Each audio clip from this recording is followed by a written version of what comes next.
નમસ્કાર દર્શક મિત્રો, હું જપન શાહ કાનમ એક્સપ્રેસ ન્યૂઝમાં આપનું સ્વાગત છે। જોઈએ આજના મુખ્ય અને મહત્વના સમાચાર। પાવર ગ્રીડ પ્રોજેક્ટના વિરોધમાં આમોદ જંબુસરના ખેડૂતોની ભવ્ય ટ્રેક્ટર રેલી। સમગ્ર ગુજરાતમાં પાવર ગ્રીડ પ્રોજેક્ટને લઈને ખેડૂતો દ્વારા વિરોધ પ્રદર્શન કરવામાં આવી રહ્યો છે, ત્યારે હવે આ વિરોધ ભરૂચ જિલ્લામાં પણ પહોંચ્યો છે। આમોદ અને જંબુસર તાલુકાના ખેડૂતો દ્વારા પાવર ગ્રીડ પ્રોજેક્ટના વિરોધમાં આમોદની રહેવા સુગરથી ભરૂચ કલેક્ટર કચેરી સુધી ભવ્ય ટ્રેક્ટર રેલી યોજવામાં આવી હતી। આ ટ્રેક્ટર રેલીમાં અંદાજે 40 જેટલા ટ્રેક્ટરો સાથે મોટી સંખ્યામાં ખેડૂતો જોડાયા હતા। ખેડૂતો દ્વારા જય જવાન જય કિસાન સહિતના નારા લગાવવામાં આવતા સમગ્ર પંથક ગુંજી ઉઠ્યો હતો। રેલી ભરૂચ ખાતે પહોંચી હતી, જ્યાં જિલ્લાના ખેડૂતો દ્વારા ભરૂચ કલેક્ટર કચેરી ખાતે આવેદનપત્ર પાઠવી પોતાની વિવિધ માંગણીઓ રજૂ કરવામાં આવી હતી।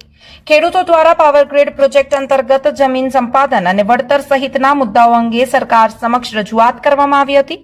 ખેડૂતોની મુખ્ય માંગમાં જમીનના યોગ્ય મૂલ્યાંકન સાથે 4 ગણું વળતર ચૂકવવામાં આવે તેવી માંગનો સમાવેશ થાય છે।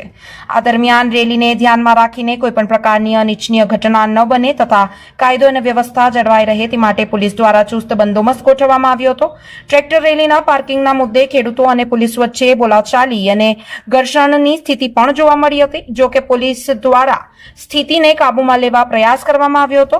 ખેડૂતો દ્વારા સરકારને તેમની રજૂઆતો પર ગંભીરતાથી વિચારણા કરી યોગ્ય નિર્ણય લેવા તથા પાવર ગ્રીડ પ્રોજેક્ટથી અસરગ્રસ્ત ખેડૂતોને ન્યાયસંગત વળતર આપવા માંગ કરવામાં આવી છે।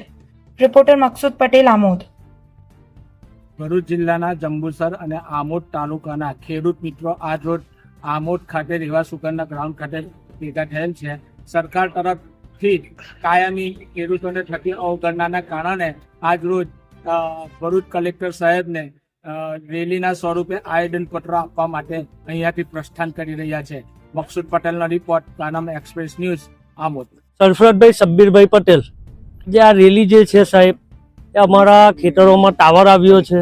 અમારી માંગ મુજબ અમને પેમેન્ટ મળતું નથી।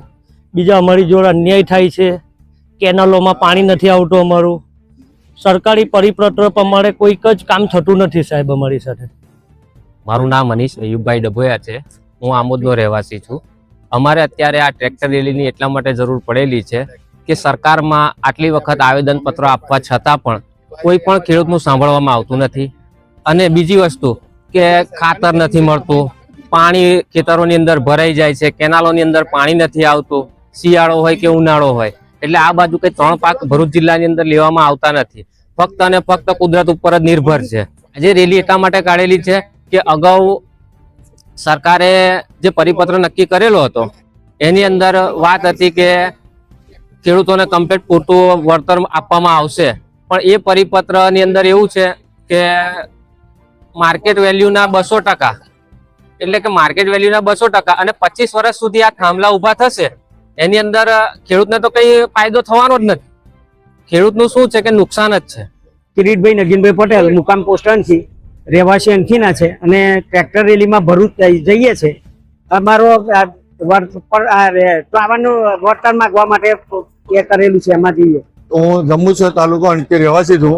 મારું નામ કૌશિકભાઈ અંબાલાલ પટેલ છે અને અમે અમારા એના અંદર રેલી ટ્રેક્ટરોની રેલીને અમે ભરૂચ જઈએ છીએ આવેદન આપવા માટે। નમસ્કાર, મારું નામ હરિરામ સુરેશભાઈ પટેલ। અમે આજરોજ ભરૂચ જિલ્લા તમામ ખેડૂતો કલેક્ટર ઓફિસે આવેદનપત્ર આપવા જઈ રહ્યા છે, કારણ કે 4/8/2026 ના રોજ ગુજરાત સરકાર દ્વારા પરિપત્ર બહાર પાડવામાં આવ્યો છે। 765 કેવીની જે વીજ લાઈન જાય છે પાવર ગ્રીડ કંપનીની, તે બાબતે ખેડૂતો જોડે જે અન્યાય થાય છે એ બાબતે આજે અમે સમગ્ર ભરૂચ જિલ્લાના ખેડૂતો કલેક્ટર ઓફિસે કલેક્ટર સાહેબને આવેદનપત્ર આપવા જઈ રહ્યા છે। અમે દરેક તાલુકાના ખેડૂતો, અમે આમોદ તાલુકાના, જંબુસર તાલુકાના ખેડૂતો ભેગા થઈને દયાદરા પહોંચીશું। દયાદરાથી સમગ્ર ભરૂચ તાલુકો, આમોદ, જંબુસર, વાગરા એક સાથે લાઈનમાં ભરૂચ કલેક્ટર ઓફિસે પહોંચશે।